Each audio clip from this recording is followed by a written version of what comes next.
Assalamualaikum teman-teman. Seperti biasa sebelum mulai Mimin mendoakan semoga teman-teman semua selalu dalam keadaan sehat walafiat. Oke, kali ini kita akan melanjutkan Martial Master versi novel bagian 453. Bagi yang baru bergabung, selamat bergabung. Dan bagi yang belum subscribe dulu lah agar Mimin tambah semangat lagi nih bikin videonya. Oke, kalau sudah kita langsung masuk ke isi ceritanya.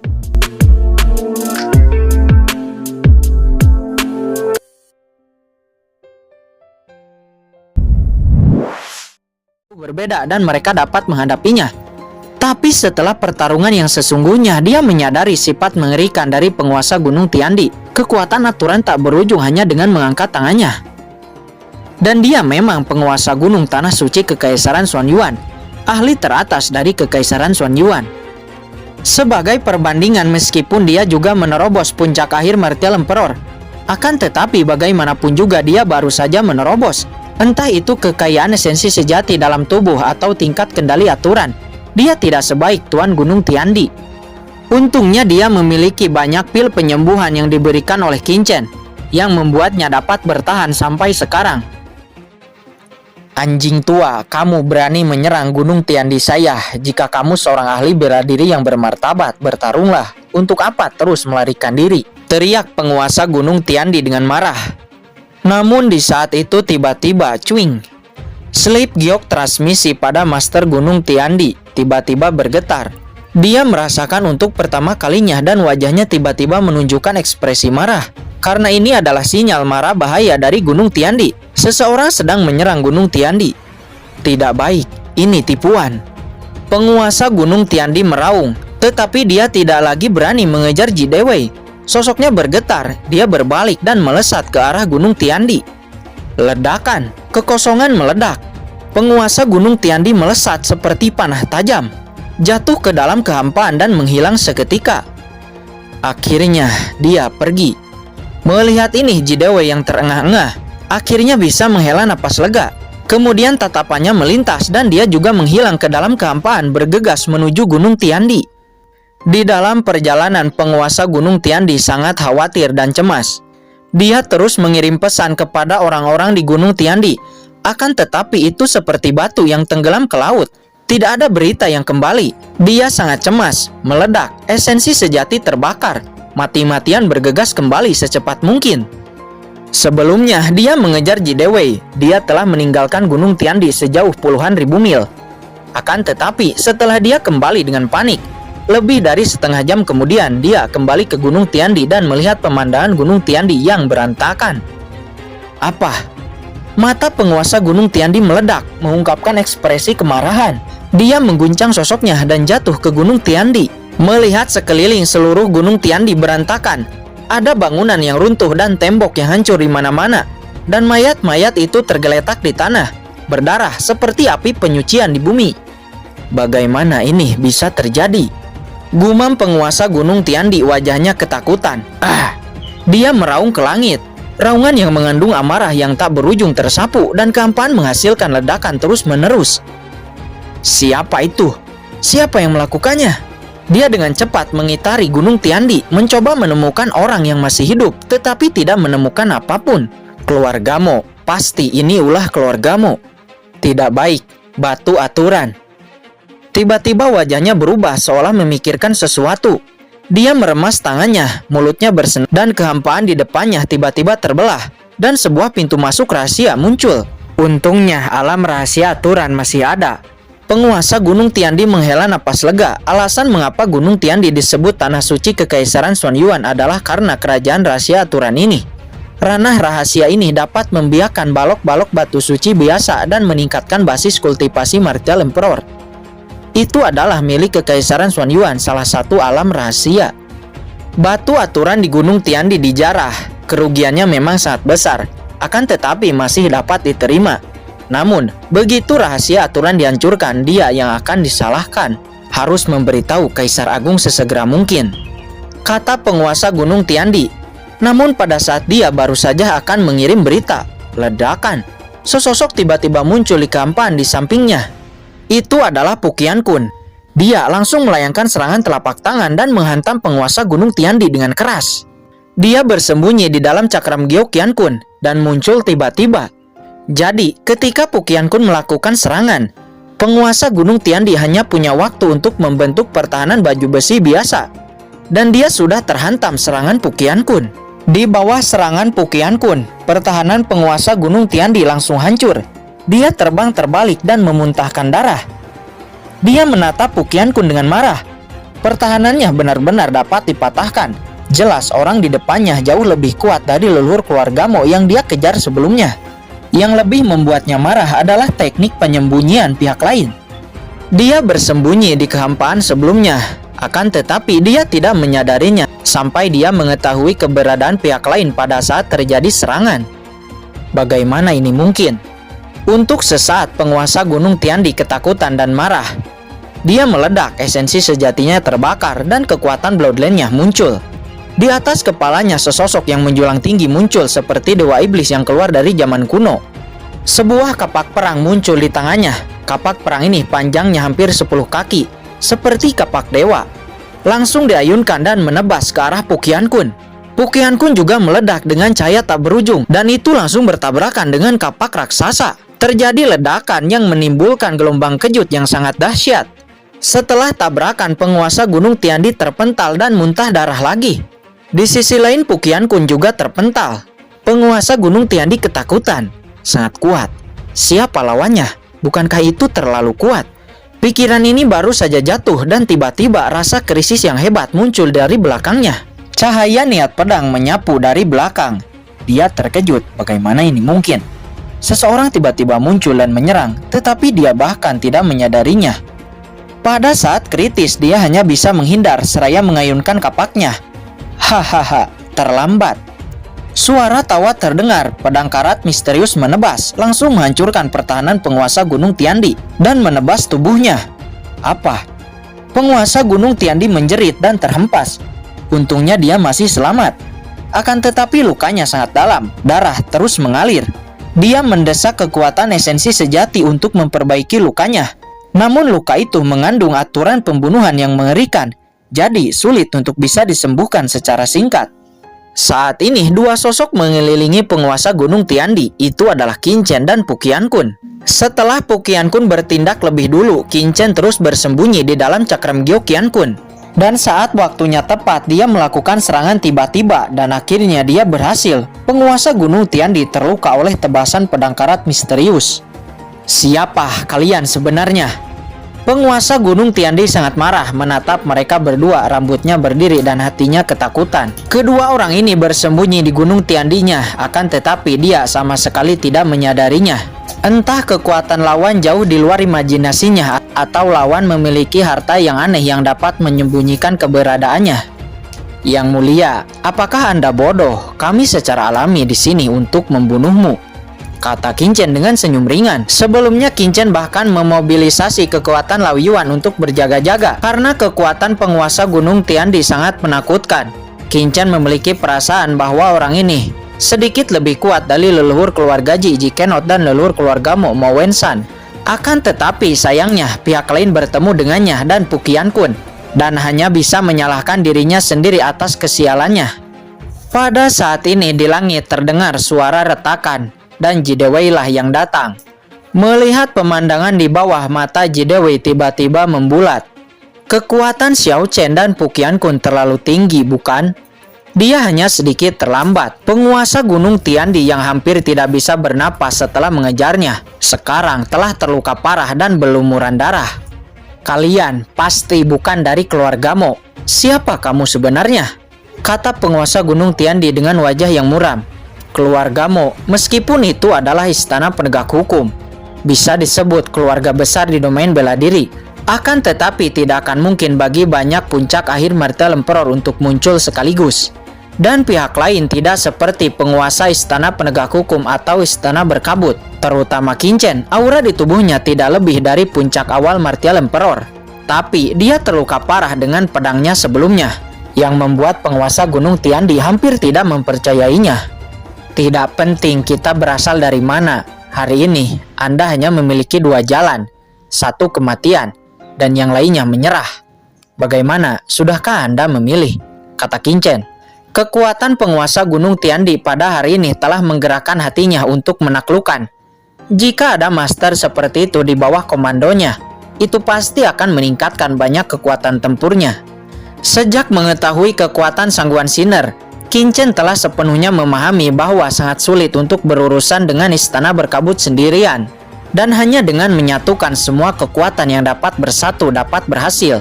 Menyerah, haha. Penguasa Gunung Tiandi tersenyum mencibir.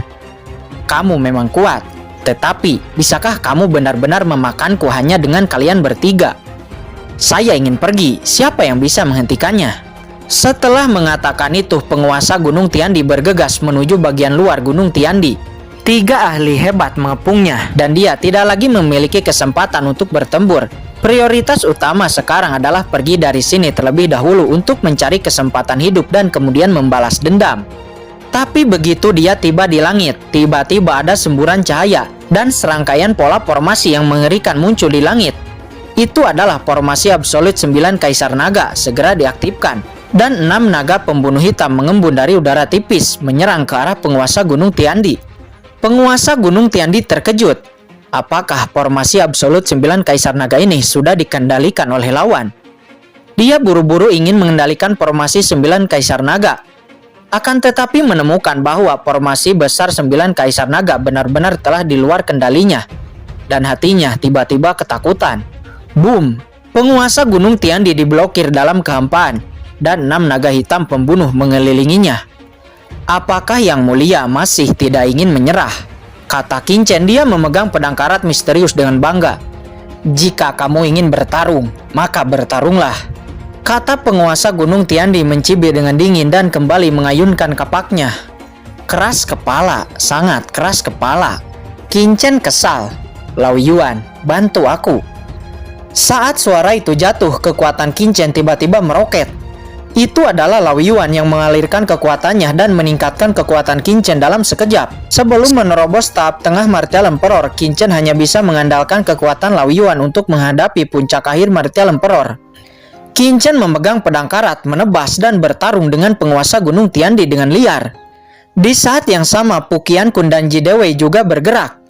Meskipun penguasa Gunung Tiandi kuat, tapi Qinchen, Pu Qiankun, dan Ji Dewei semuanya adalah seniman bela diri top. Ketika mereka bertiga bekerja sama, penguasa Gunung Tiandi benar-benar kewalahan. Pada akhirnya penguasa Gunung Tiandi terluka parah lagi, memuntahkan darah lagi, dan tidak sadarkan diri. Setelah itu, Qinchen memasukkan penguasa Gunung Tiandi ke dalam cakram Gyo Qiankun. Selanjutnya, Qinchen datang ke ranah rahasia aturan Gunung Tiandi lagi dan membuka ranah rahasia secara instan sesuai dengan metode yang telah dibuka oleh penguasa Gunung Tiandi sebelumnya. Qinchen mengulurkan tangannya dan tiba-tiba alam rahasia bergetar hebat. Kekuatan menelan yang mengerikan dilepaskan oleh cakram Gyo Qiankun dan perlahan-lahan menelan alam rahasia ke dalam cakram Gyo Qiankun. Ledakan, seluruh alam rahasia menghilang dengan tiba-tiba dan kehampaan langsung runtuh menjadi potongan-potongan besar. Pergi. Setelah Qinchen menelan 6 naga pembunuh dengan manik-manik transparan, dia, Pu Qiankun dan yang lainnya terbang ke langit dengan cepat melarikan diri dari sini dan menghilang dalam sekejap tanpa jejak sedikit pun. Ketika Qinchen dan yang lainnya pergi dalam kehampaan puluhan ribu mil jauhnya dari Gunung Tiandi, beberapa sosok menakutkan terbang dengan cepat. Orang-orang ini mengenakan jubah seni bela diri Kekaisaran Xuan Yuan, memancarkan aura yang menakutkan. Mereka adalah ahli teratas dari Kekaisaran Xuan Yuan yang telah menerima pesan dari Gunung Tiandi. Namun wajah orang-orang ini tidak memiliki sedikit pun kecemasan dan ketegangan. Karena menurutnya tanah suci Kekaisaran Xuan Yuan Gunung Tiandi memiliki formasi besar tingkat 9 teratas. Ditambah puncak akhir Martial Emperor Sanju. Hanya keluarga Mo itu tidak mungkin berhasil. Beberapa orang ini bolak-balik dalam kehampaan, jarak lebih dari 100.000 mil, dan butuh sehari penuh sebelum akhirnya mereka tiba di Gunung Tiandi. Saat berikutnya mata mereka membulat menunjukkan ekspresi ngeri. Karena Gunung Tiandi telah berubah menjadi sebongkah tembok yang hancur menjulang tinggi berantakan. Darah di mana-mana, mayat di mana-mana. Selain itu, ranah rahasia aturan terpenting di Gunung Tiandi telah menghilang. Kekosongan itu runtuh berkeping-keping. Bagaimana ini bisa terjadi? Cepat, beritahu Kaisar bahwa Gunung Tiandi telah dihancurkan. Cepat. Di sisi lain, pada saat ini Qin Chen dan yang lainnya dengan cepat bergegas melarikan diri dari Kekaisaran Xuanyuan. Dan saat mereka meninggalkan perbatasan Kekaisaran Xuanyuan, berita kehancuran Gunung Tiandi menyebar ke seluruh Kekaisaran Xuanyuan seperti hembusan angin. Kaisar Xuanyuan Peng Xiaoyu sangat marah. Dikatakan bahwa di bawah guntur sebuah istana kekaisaran hancur. Dan kemarahan melambung ke langit. Suara kemarahan jelas terdengar di seluruh kota kekaisaran. Segera sebuah perintah dikeluarkan dengan cepat. Seluruh Kekaisaran Xuanyuan berada di bawah darurat militer. Dan semua perbatasan ditutup untuk menangkap si pembunuh. Selain itu, Peng Xiaoyu yang telah tinggal di istana dan tidak berpartisipasi dalam konflik antara Kekaisaran Xuanyuan dan Istana Berkabut, tidak lagi dapat menahan diri, langsung pergi ke perbatasan Kekaisaran Xuanyuan untuk secara pribadi menangkap si pembunuh. Gunung Tiandi ini adalah tanah suci Kekaisaran Xuanyuan. Penghancuran tempat ini sama saja dengan memberikan tamparan keras kepada Kekaisaran Xuanyuan. Oleh karena itu, Peng Xiaoyu turun tangan sendiri untuk menangkap si pembunuh. Sangat disayangkan blokade Peng Xiaoyu masih terlambat. Ketika dia memerintahkan perbatasan Kekaisaran Xuanyuan untuk ditutup, si pembunuh, Qin Chen dan yang lainnya telah meninggalkan Kekaisaran Xuanyuan.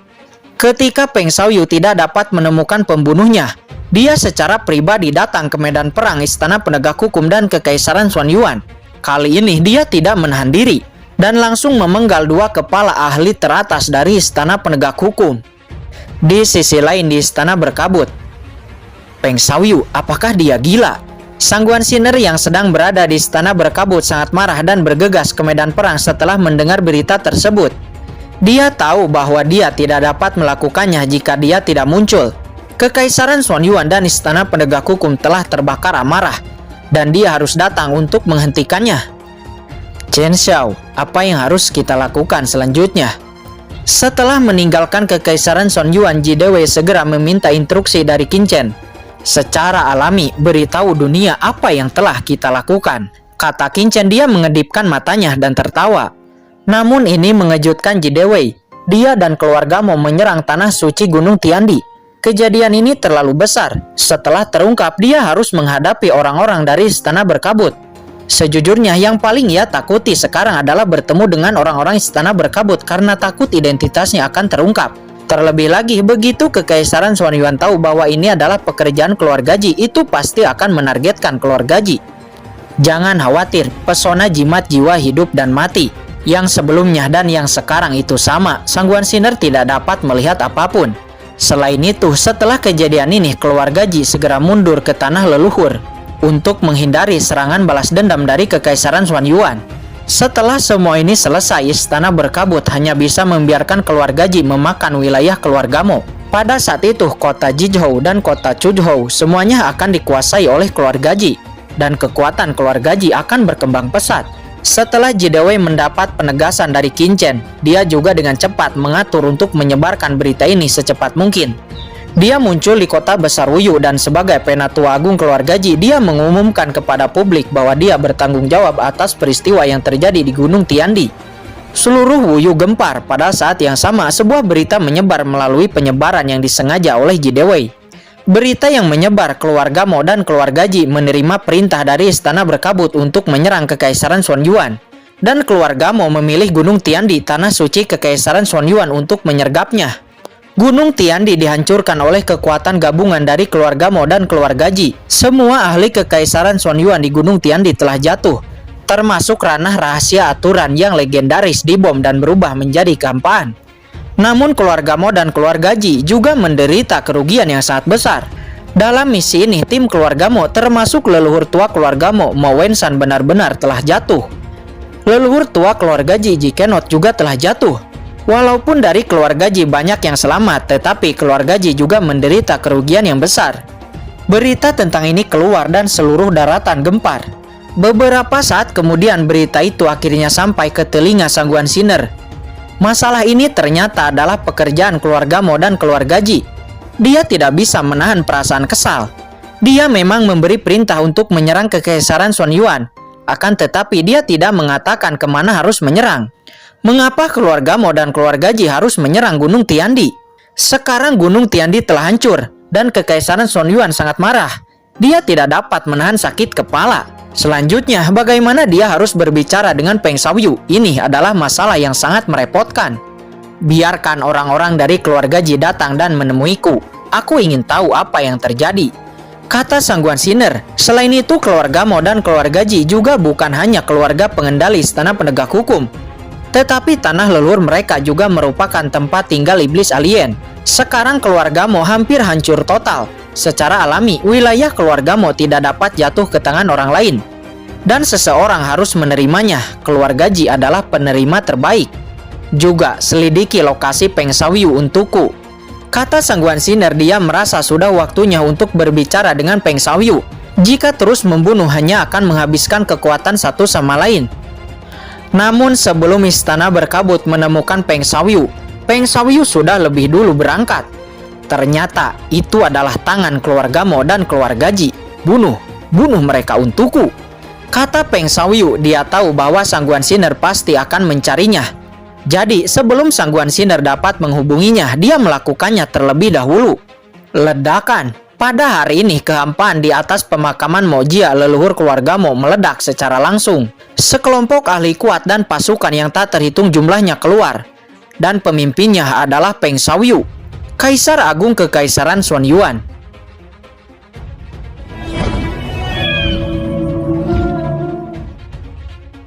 Oke guys, sudah dulu ya. Jangan lupa subrek biar lanjut terus ceritanya. Bagi yang sudah subrek, mudah-mudahan dimudahkan rezekinya. Mimin undur diri. See you next and goodbye.